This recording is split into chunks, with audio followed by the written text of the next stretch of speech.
Kaladesh storyline comes to a close soon with the upcoming release of Aether Revolt. In it, we will get our last look at Chandra's home plane. There's a ton of great cards in this new set, so today we're going to be looking at my top 5 favorite cards from Aether Revolt. Don't forget to hit that like button if you enjoyed this video. Here we go. Starting off our list is Felidar Guardian. Never have I seen such hype over an uncommon card. This card synergizes great with Saheeli Rai, and it has the ability to create an infinite number of artifact cat tokens with haste. Yes, the combo is pretty fragile to removal in all aspects, and it not having flash gives it less speed than something like Restoration Angel, who is a very similar ability, but it still gives me great joy to be able to build a deck that effectively can win through Death by Kitties. Coming in at number 4 is actually a tie.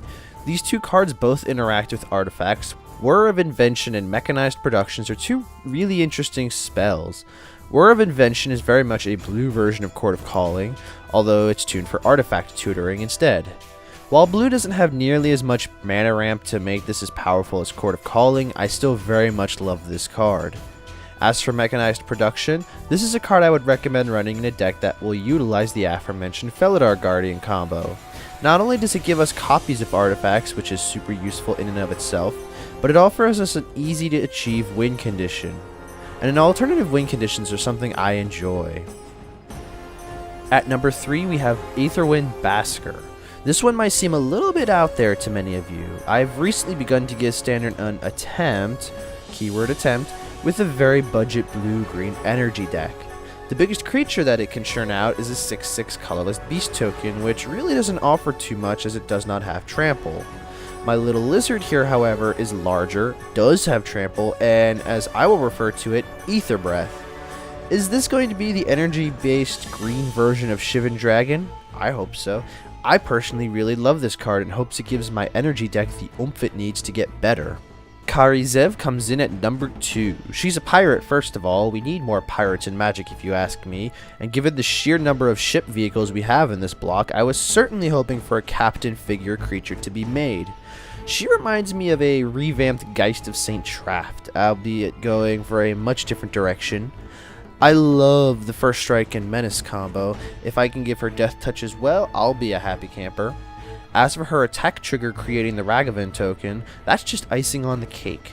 Sure, the two of them don't deal quite the same amount of damage that Geist of St. Traft and his Angel ally do, but you better believe we'll be putting together a deck just for Kari Zev. Now before we go talking about our number 1 spot, we do have an honorable mention in Ajani's Oath. Yes, the Lion Man is back after his stay in Theros, and I was super stoked to see Ajani make a reappearance in this set. He was my personal favorite among the iconic white Planeswalkers, so much more so than Gideon. This card's abilities just scream for my Atraxa deck. Not only do we get a +1 counter on every creature we control, but it cheapens the cost of casting Planeswalkers. It seems Wizards is really pushing this Super Friends brew. It's an interesting and popular attempt, but this is going to probably make it quite easier to pull off. And last but not least, at our number 1 spot is Ajani Unyielding.